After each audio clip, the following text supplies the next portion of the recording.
Hello दोस्तों, स्वागत है आप सभी का हमारे इस YouTube चैनल AHSEC अड्डा पर। आज मैं ग्रेजुएशन के AEC यानी अल्टरनेटिव इंग्लिश के इस चैप्टर को एक्सप्लेन करने वाला हूं। मैं इसे इतनी अच्छे से समझाऊंगा कि आप एग्जाम हॉल में बिना किसी परेशानी के सभी सवालों के जवाब दे सकें। मैंने पहले ही बाकी के चैप्टर्स एक्सप्लेन कर दिया है, आप इसे YouTube पर देख सकते हैं। मैं इस वीडियो के डिस्क्रिप्शन में भी लिंक दे दूंगा जिससे आप सीधे वहां देख सकें। और हां, इस तरह के और वीडियो पाने के लिए चैनल को सब्सक्राइब करके रखें। और हां दोस्तों, मैंने सभी चैप्टर्स के प्रश्नों के उत्तर भी अपलोड किए हैं, आप उन्हें भी एक बार जरूर देखिएगा। और अगर आपको PDF चाहिए तो इस नंबर पर व्हाट्सएप कीजिए। तो चलिए शुरू करते हैं।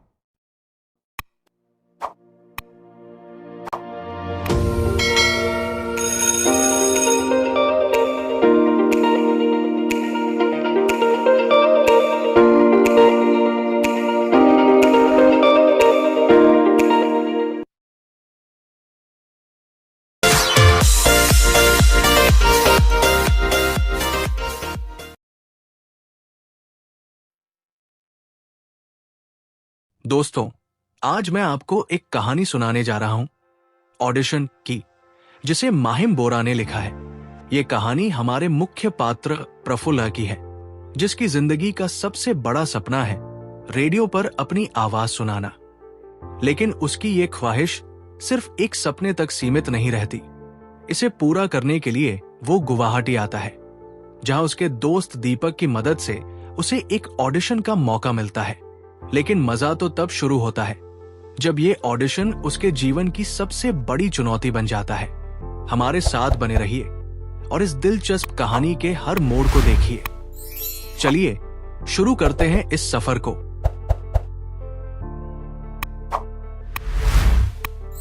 कहानी की शुरुआत होती है बसंत ऋतु के साथ, जब आसमान में कोयल की कूक सुनाई देती है और घर के पक्षियों की चहचहाहट से हर जगह एक खुशी का माहौल बन जाता है।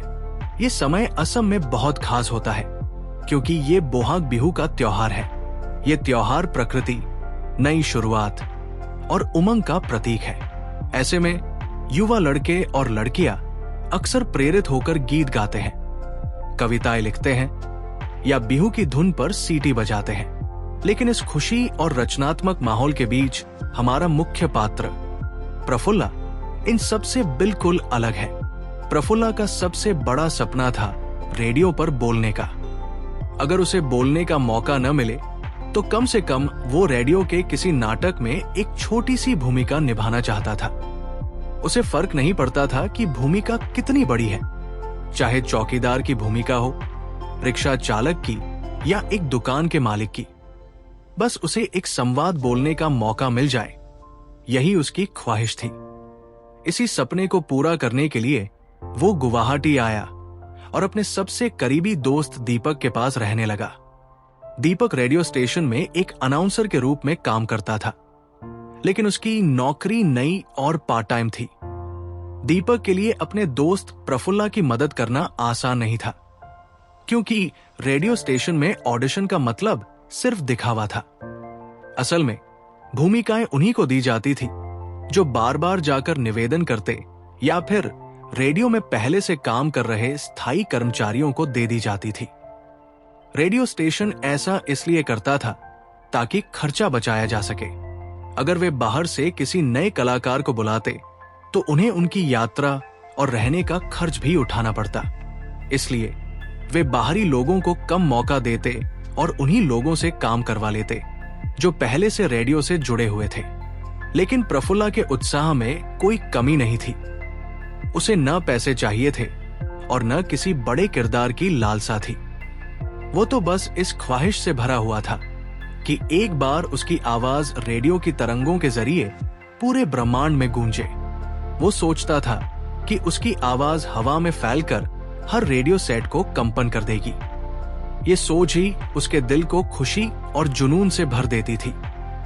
प्रफुल्ल अपने हमउम्र लड़कों से काफी अलग था। उसकी उम्र के अन्य लड़के जहां अपने प्रेम संबंधों में व्यस्त होते थे, वहीं प्रफुल्ल की जिंदगी में न तो कोई प्रेमिका थी और न ही किसी ने उसे कभी प्यार किया। हालांकि वो खुद कई लड़कियों को पसंद करता था, इतनी कि ये संख्या अनंत तक पहुंच चुकी थी। लेकिन उसकी तरफ से कोई लड़की क्यों आकर्षित नहीं हुई, इसके कई कारण थे। वो शारीरिक रूप से आकर्षक नहीं था, वो पढ़ने में अच्छा नहीं था, वो बस किसी तरह पास हो पाता था। वो कभी छात्रों की सभाओं, सांस्कृतिक कार्यक्रमों या प्रदर्शनियों में हिस्सा नहीं लेता था। लेकिन उसकी सबसे बड़ी समस्या उसकी आवाज थी। एक दिन जब वो स्कूल में पढ़ता था, वो कुएं के पास नहाते समय गाना गा रहा था। उसकी मां ने रसोई से बाहर आकर पड़ोसन से कहा, ओ बहन, क्या आपने सुना कि भगवान ने मेरे बेटे को कैसी आवाज दी है? ये है मेरे वर्षों की प्रार्थनाओं का फल। ये आवाज सुनकर तो मैं पागल हो जाऊंगी। इस पर पड़ोसन ने सहानुभूति जताते हुए कहा, छोड़ो भी, क्या मर्द की आवाज हमारी जैसी पतली होनी चाहिए? मर्द तो मर्द है, उसकी आवाज गंभीर और गूंजती हुई होनी चाहिए। वो कोई गायक बनने वाला है क्या? प्रफुल्ला ने ये बातचीत सुन ली। उसकी मां ने जानबूझकर उसे सुनाने के लिए ये बात कही थी। वो ये देखकर और अधिक शर्मिंदा हो गया कि पानी भरने आई अन्य महिलाएं, लड़कियां और बहुएं उसे देखकर हंसने लगी। वे अपनी साड़ियों के पल्लू से मुंह ढककर उसकी ओर देखकर मुस्कुरा रही थी। ये देखकर प्रफुल्ला का आत्मसम्मान आहत हुआ। वो इतना शर्मिंदा हुआ कि उसे लगा कि वो कुएं में कूदकर हमेशा के लिए वहां छिप जाए। लेकिन उसे गहराई देखकर डर लगता था। कुएं की गहराई 25 से 30 फीट थी और वो इतना साहसी नहीं था कि उसमें कूद सके।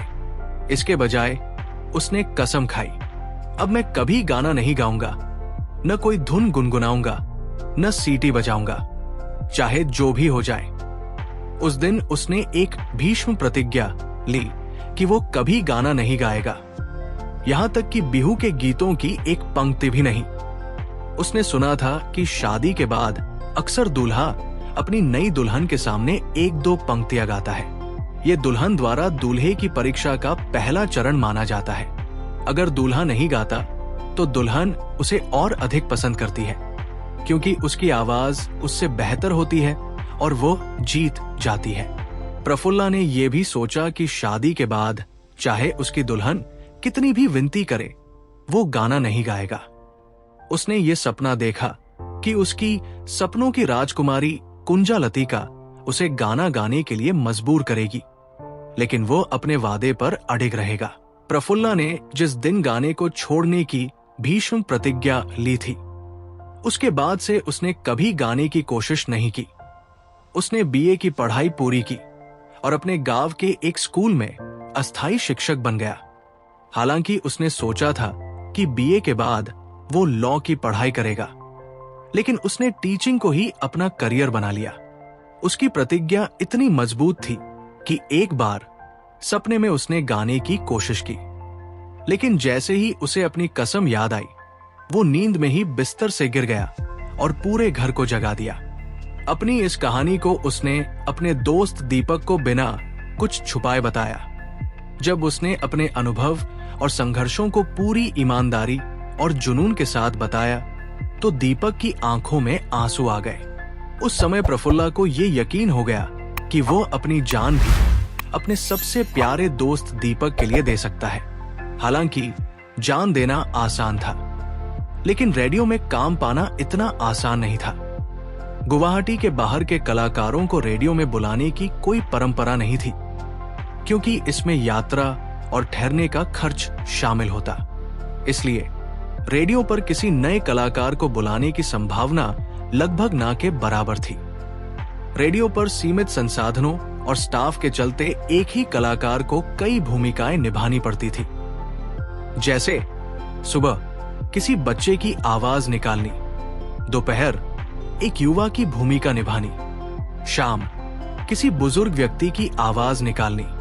महिलाओं के कार्यक्रमों में भी एक ही महिला कलाकार को कभी सास तो कभी बहू की भूमिका निभानी पड़ती थी। दीपक ने अपने दोस्त प्रफुल्ला को रेडियो पर काम दिलाने के लिए नाटक के प्रोड्यूसर से कई बार निवेदन किया, लेकिन प्रोड्यूसर के हाथ बंधे हुए थे। उस समय नौकरियां बहुत मुश्किल से मिलती थी। अगर प्रोड्यूसर ने नियमों के खिलाफ जाकर किसी को काम दिया तो उसकी अपनी नौकरी खतरे में पड़ सकती थी। इस दौरान सरकार भी असमिया कार्यक्रमों में गैर असमिया लोगों को नियुक्त करने की नीति अपनाने लगी थी, जिससे स्थानीय कलाकारों के लिए अवसर और भी कम हो गए। प्रोड्यूसर और दीपक ने इस समस्या का हल ढूंढने के लिए चाय के साथ विचार विमर्श किया। अचानक प्रोड्यूसर ने टेबल पर तबला बजाना शुरू कर दिया। ये उसका संकेत था कि उसे कोई अच्छा उपाय सूझ गया है। उसने यूरिका यानी मुझे मिल गया की भावना के साथ दीपक की ओर देखा। दीपक की आवाज काफी हद तक औरतों की आवाज जैसी थी और यही इस समस्या का समाधान बन गई। रेडियो नाटक में यह सबसे बड़ी जरूरत थी कि कोई ऐसा व्यक्ति हो जो बूढ़ी औरत की आवाज निकाल सके। दीपक की आवाज का औरतों जैसा होना इस भूमिका के लिए एकदम उपयुक्त था। रेडियो नाटक में एक बड़ी सुविधा यह थी कि इसमें केवल आवाज की जरूरत होती थी। श्रोता केवल आवाज सुनते हैं और कलाकार को देख नहीं पाते, इसलिए यह मायने नहीं रखता था कि आवाज निकालने वाला व्यक्ति सच में बूढ़ी औरत है या नहीं। दीपक की आवाज को सुनकर ऑडियंस ये मान लेते कि ये किसी असली बूढ़ी औरत की आवाज है। इस प्रकार दीपक को महिला के किरदार के लिए चुना जा सकता था। जब दीपक को यह सब समझ में आया तो उसका चेहरा उम्मीद और खुशी से भर गया। जब तक प्रोड्यूसर तबला बजाता रहेगा, दीपक को यकीन था कि प्रफुल्ल को भी कोई रोल मिल जाएगा। वो अपने शरीर को तनाव में रखते हुए अपना शेष चाय का कप भी नहीं पीता। वो सोचता है कि कहीं अगर वो चाय पीने में लग गया तो ये मौका निकल न जाए। प्रोड्यूसर ने चाय पीने के बाद एक सिगरेट जलाते हुए दीपक से कहा, तुम एक काम क्यों नहीं करते? दीपक तुरंत उत्साहित होकर जवाब देता है, मैं 2, 3 या 100 काम करने को तैयार हूं। बस मुझे एक ऑडिशन दे दो और मेयर दोस्त को गार्ड या पहरेदार का रोल मिल जाए। लेकिन प्रोड्यूसर ने उससे कहा, इतने सारे नहीं, बस एक ही काम।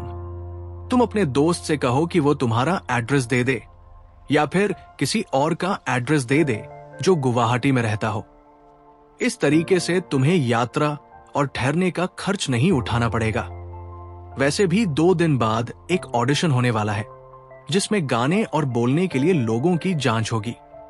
दीपक तुरंत वहां से जाने के लिए खड़ा हो जाता है, लेकिन जाते वक्त वो कहता है उसके पास पैसे की कोई कमी नहीं है।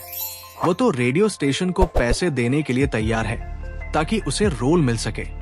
उसके पिता के पास बहुत पैसा है, लेकिन उसकी बाकी बातें सुनाई नहीं देती क्योंकि वो बाहर निकल चुका था। कुछ दिन बाद प्रफुल्ल को आवाज टेस्ट के लिए एक पत्र दिया जाता है। प्रफुल्ल बहुत ही भावुक हो जाता है और वो पत्र को दोनों हाथों से बहुत सतर्कता से लेता है। वो कुछ बुदबुदाते हुए धन्यवाद व्यक्त करता है। दीपक को लगता है कि ये उसके आभार का एक तरीका था। दीपक खुद प्रफुल्ल के साथ ऑडिशन के लिए नहीं जा सकता क्योंकि उसे अनाउंसिंग बूथ में व्यस्त रहना है। प्रफुल्ल को बाकी उम्मीदवारों के साथ बैठना होगा। जैसे ही उसका नाम पुकारा जाएगा, वो स्टूडियो में जाएगा। दीपक उसे आश्वस्त करता है और कहता है कि माइक्रोफोन के सामने घबराने की कोई बात नहीं है, उसे डरने की कोई जरूरत नहीं है। माइक्रोफोन के सामने बोलने के लिए बस उतना ही साहस चाहिए जितना अपने ड्राइंग रूम में रखे भरे हुए बाग के सामने खड़े होने में चाहिए। दीपक ये भी कहता है कि शायद मिस बिम्बाधरा ऑडिशन की जिम्मेदारी ले रही होंगी। दीपक उसे ये भी बताता है कि बिम्बाधरा के नाम से घबराने की कोई बात नहीं है। बिम्बाधरा की लिप्स असल में लाल नहीं है, केवल लिपस्टिक है, और भले ही वो मिस है, उम्र में वह मिसेज से ज्यादा बुजुर्ग है, यानी वो दादी जैसी है। प्रफुल्ल खुद से पूछता है, उसे किस बात का डर है? डरने जैसा क्या है? उसे तो बस ऑडिशन के पहले किसी से थोड़ी देर बात कर लेनी है, बस। ऑडिशन 3 बजे था, लेकिन प्रफुल्ल जानता था कि वक्त कितनी तेजी से निकल जाता है, इसलिए वो आधा घंटा पहले रेडियो स्टेशन पहुंच गया। वहां उसने कुछ लोगों को देखा जो ऑडिशन देकर वापस जा रहे थे। उसका दिल घबरा गया। क्या ऑडिशन खत्म हो गया? रेडियो स्टेशन सिर्फ उसी का इंतजार तो नहीं करेगा, लेकिन अगर वो दौड़ता तो अच्छा नहीं लगता। आर्टिस्ट ऑडिशन के लिए दौड़ते नहीं हैं। लोग सिर्फ बैंक बंद होने से पहले चेक कैश करवाने के लिए दौड़ते हैं। फिर भी प्रफुल्ल ने नेचुरली एक बीच का तरीका अपनाया। ना पूरा दौड़ना, ना पूरा चलना, डॉग ट्रॉट। चेहरे का पसीना पोंछकर वो कैंडिडेट्स के लिए बनी रूम में पहुंचा। वहां उसने देखा कि एक आखिरी होपफुल आर्टिस्ट ऑडिशन देकर बाहर आ रहा था। उसका चेहरा लाल था। अभी भी 3 बजे होने में 10 मिनट बाकी थे। प्रफुल्ल को 3 बजे के लिए बुलाया गया था। उसे लगा कि अगर ऑडिशन पहले ही खत्म कर दिया गया है तो ये बहुत ही गलत बात है। गुस्से में उसने सेक्रेटरी को एक कंप्लेंट लेटर अपने मन में लिखना शुरू कर दिया। तभी उसने देखा एक रेड लिप्ड और कलरफुल साड़ी पहनी हुई औरत एक दरवाजे से बाहर आई, हाथ में रुमाल से चेहरा पोंछती हुई। उसके पीछे एक मिडिल एज गंजा आदमी आया जिसके कंधे पे भीम के गदा जैसे कोई चीज थी। उस औरत की गुस्से भरी आंखें सीधा प्रफुल्ल के उदासी भरे चेहरे पर पड़ी। ओ माय गॉड, एक और आदमी बाकी है। आओ आओ, अंदर आओ, उस औरत ने थोड़ी थकी हुई आवाज में कहा और बिना प्रफुल्ल को कुछ कहने का मौका दिए अंदर चली गई। गदा लेकर खड़ा आदमी एक पत्थर की मूर्ति जैसा लगा। ना कोई इमोशन, ना कोई जिंदगी, बस चुप खड़ा था, जैसे प्रफुल्ल के पास आने का इंतजार कर रहा हो। अच्छा, तो मुझे अंदर जाना चाहिए, है ना? ऐसे कहते हुए प्रफुल्ल थोड़ा लड़खड़ाते हुए उस आदमी के पास गया। वो आदमी प्रफुल्ल को एक लंबी कॉरिडोर के थ्रू एक स्टूडियो में ले गया। प्रफुल्ल को जमीन पर बिछे एक मैट्रेस पर बैठने को बोला गया। उसके सामने एक माइक्रोफोन था। प्रफुल्ल बहुत कंफ्यूज था और नीचे देखते हुए बैठ गया। अचानक से स्टूडियो की दीवार पर एक लाल लाइट जल गई। ऊपर से बिंबधारा की आवाज सुनाई दी। वो इंग्लिश में कंट्रोल रूम के इंजीनियर से बात कर रही थी। प्रफुल्ल ने ऊपर देखा तो बिंबधारा एक अलग रूम में थी। ग्लास के पीछे वो माइक में कुछ बोल रही थी, लेकिन उसकी आवाज सुनाई नहीं दी। प्रफुल्ल ने बिंबधारा की तरफ बेचारी सी नजर से देखा, जैसे एक हिरन जाल में फंस गया हो। उसकी लिप्स हिल रही थी पर आवाज नहीं आई। तभी रेड लाइट बंद हुई और सीलिंग के स्पीकर से बिंबधारा की तीखी आवाज आई, गाओ। रेड लाइट फिर से जल गई। पीछे से म्यूजिकल इंस्ट्रूमेंट की आवाज तेज हो गई और उस आदमी के चेहरे का एक्सप्रेशन भी कह रहा था, गाओ। लाइट दोबारा बंद हुई और ऊपर से आवाज आई, ज्यादा टाइम मत लो, दूसरा ऑडिशन भी है, जल्दी गाओ। जैसे कुंभकर्ण को नींद से जगाया गया हो। प्रफुल्ल चौंक गया। उसने कहा, गाना? क्या गाना? मुझे गाना ही नहीं आता। माइक के बहुत करीब बोलने पर आवाज आई, माइक से दूर होकर बोलो, इतना चिल्लाओगे तो माइक टूट जाएगा, गाना गाओ। प्रफुल्ल पसीने से भीग गया था। उसने बोला, पर मुझे तो गाना ही नहीं आता, मैं कभी नहीं गाता। ऊपर से आवाज आई, कुछ भी गा दो, बस 2 लाइन, बाथरूम वाला भी चलेगा। प्रफुल्ल बोला, मैं तो बाथरूम में भी नहीं गाता, मैंने तो कसम खाई है कभी नहीं गाऊंगा। बचपन में कुएं के पास गा रहा था। बिंबधारा ने बोला, ये सब बाद में कहना, अभी टाइम बर्बाद मत करो वरना चांस चला जाएगा। प्रफुल्ल ने बोला, मुझे एक हिंदी गाने की लाइन याद है, मेरे दिल ने पुकारा आजा, लेकिन बाकी भूल गया हूं। बिंबधारा ने कहा, वो भी चलेगा, जल्दी गाओ। प्रफुल्ल बोला, एक बिहू सॉन्ग भी आता है, अथॉन प्रिग्मी। प्रफुल्ल ने आंखें बंद करके दिल पे हाथ रखा और बिहू सॉन्ग गाया। बिंबधारा हंसते हंसते चेयर से गिर गई। इंजीनियर ने स्पीकर ऑफ कर दिया। स्टेशन डायरेक्टर ने घंटी बजाई और प्यून से गुस्सा होकर बोला, स्टूडियो में मोटरसाइकिल कौन ले आया? वो गाना इतना अजीब लगा। प्रफुल्ल वहां से गायब हो गया। 1 हफ्ते बाद दीपक को पता चला कि वो जिंदा है, पर वॉइस टेस्ट में फेल हो गया। अगला चांस 3 महीने बाद मिलेगा। दीपक गुस्से में बिंबधारा के पास गया, मेरे दोस्त को फेल क्यों किया? बिंबधारा हैरान थी, क्या तुमने पहले बताया नहीं कि वो तुम्हारा दोस्त है। दीपक बोला, वो ड्रामा के ऑडिशन के लिए आया था, सिंगिंग के लिए नहीं। तुमने जबरदस्ती गाने को कहा।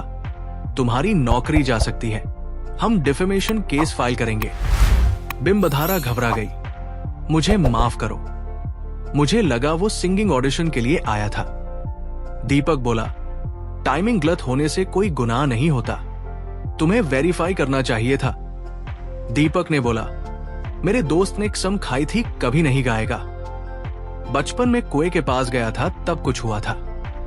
बिंबधारा बोली, हाँ, उसने कुछ कहने की कोशिश की थी। मैं उस दिन बहुत स्ट्रेस में थी। प्लीज मेरी जॉब मत छीनो, कुछ करो। अब करना क्या है, उसे पास कर दो, किसी नाटक में एक रोल दे दो, माफी मांग लो। तुमने उससे उसकी भीष्म प्रतिज्ञा तोड़वा दी है। शुक्र है कि उसने आत्महत्या नहीं कर ली।